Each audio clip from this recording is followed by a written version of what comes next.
Hello! This is another journal entry to myself. It's been quite a day, I think. I am on my way to the pool.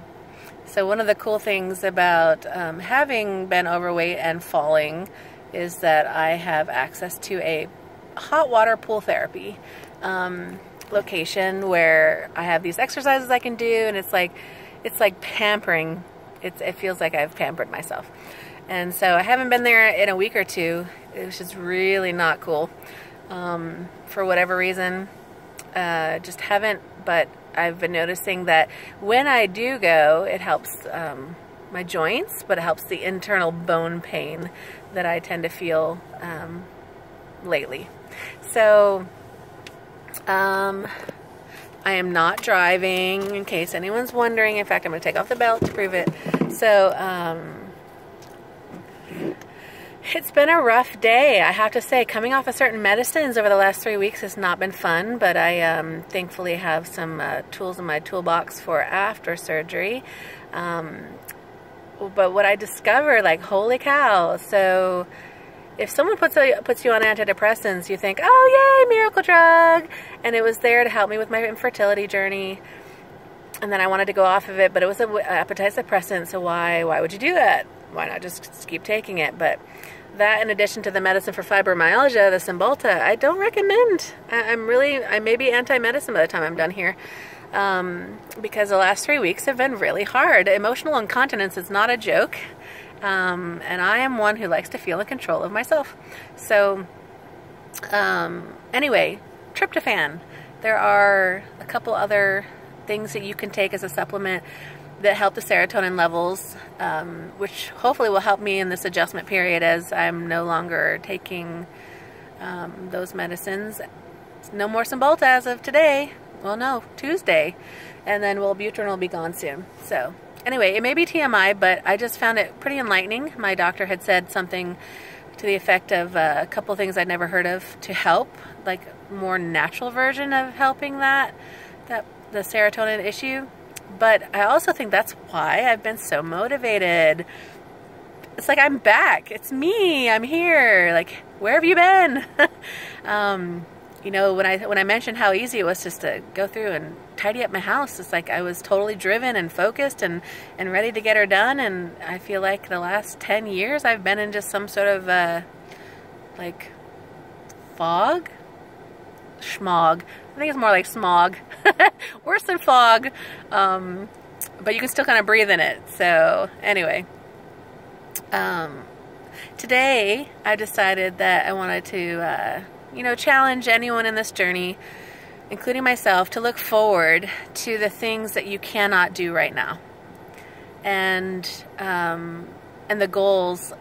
I have been a person I basically live on this motto: I do not want to have life regrets. And as you get older, you realize the timeline is shrinking, and your chance to do things that you wanted to do is greatly diminishing.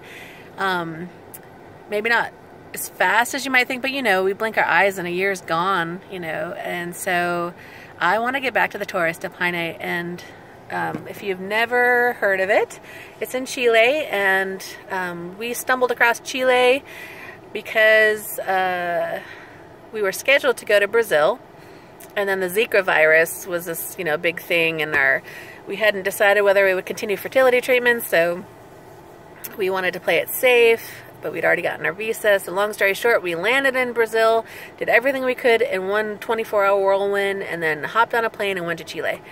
Well, Chile is incredibly beautiful and diverse. You know, the northern Chile, you've got the driest desert in the world, which I have not seen yet, and the best location for seeing, like, the stars. I mean, they've got a just incredible location to go and do that.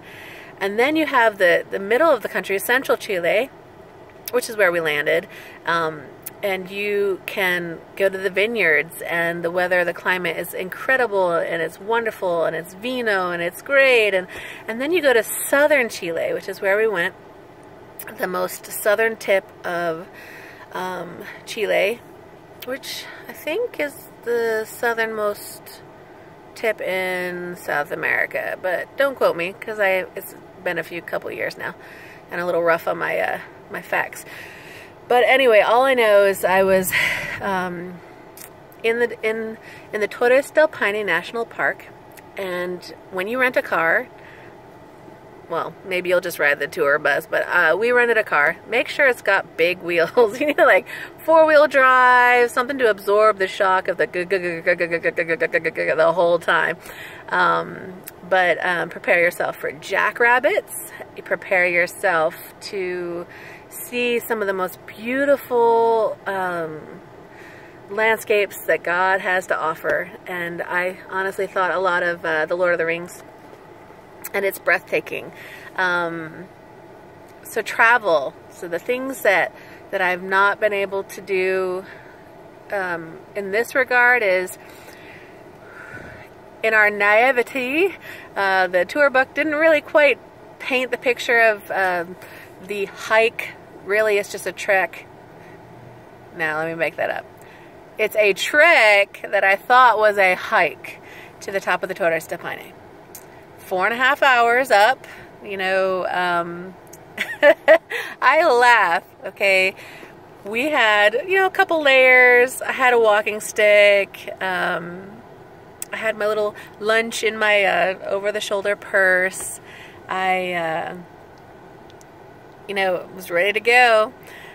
People walking, you know, hiking by, 2 walking sticks, the full ghetto back, you know, not ghetto, but the full get up of a backpack with all of their camping supplies, the foil sleeping bag to keep you warm, the little tiny dishes so that you can make your meal, the little metal, you know, camping gear.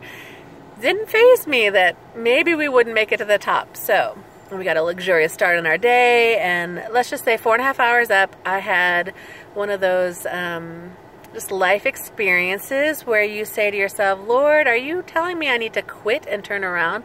Alicia doesn't quit. And I kind of had myself a heart-to-heart with God about life, and one of them was fertility treatments. And fertility treatments is a lot of the second reason why I have gained so much weight. Is just it's just kind of all intertwined. So let's just say I didn't want to quit. I don't like life regrets, and I don't like to quit.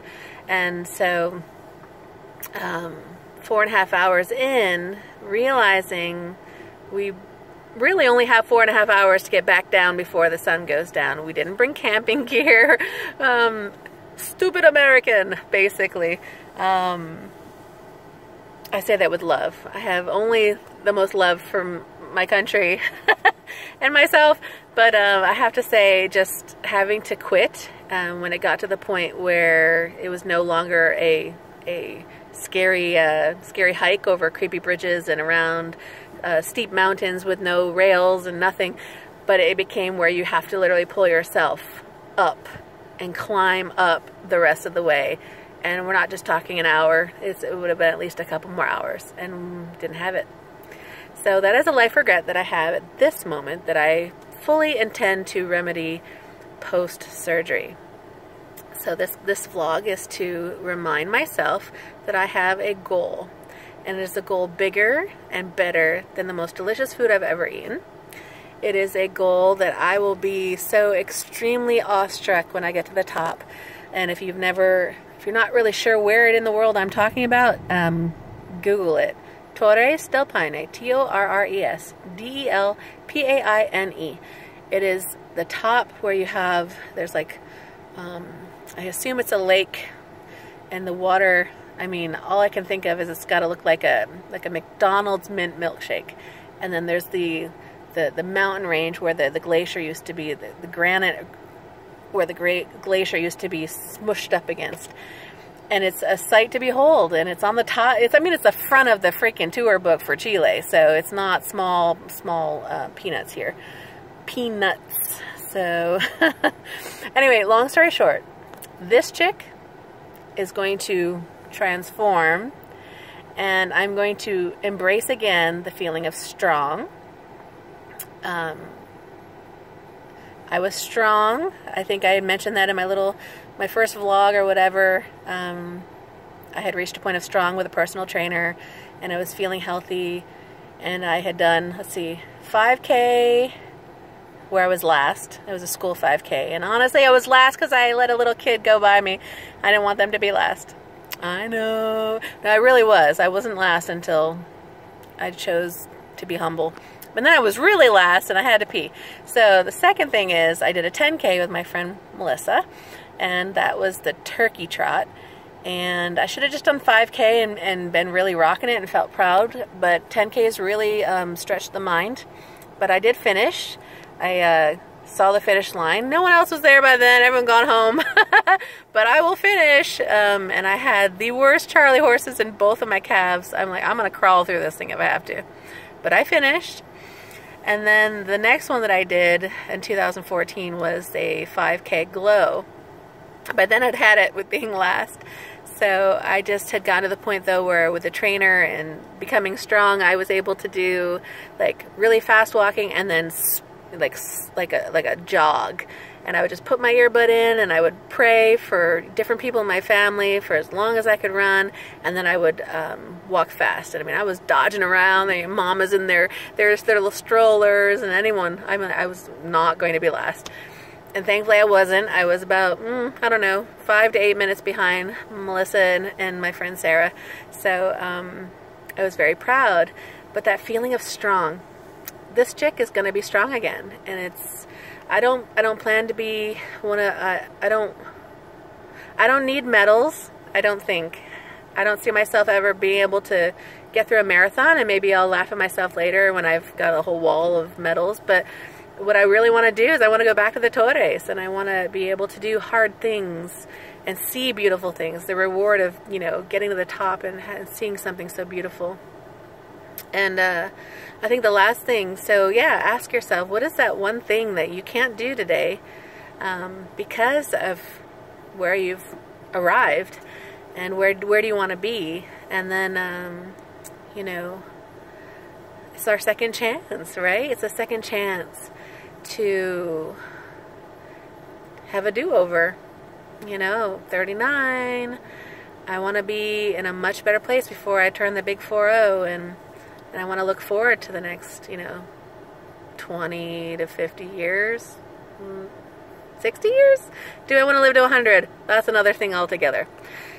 Anyway, I'm grateful to have the opportunity to keep myself in check, and I hope that you have a beautiful day. Bye, everyone. If you have questions, comments, interact with me. I would love to get to know you too. Bye.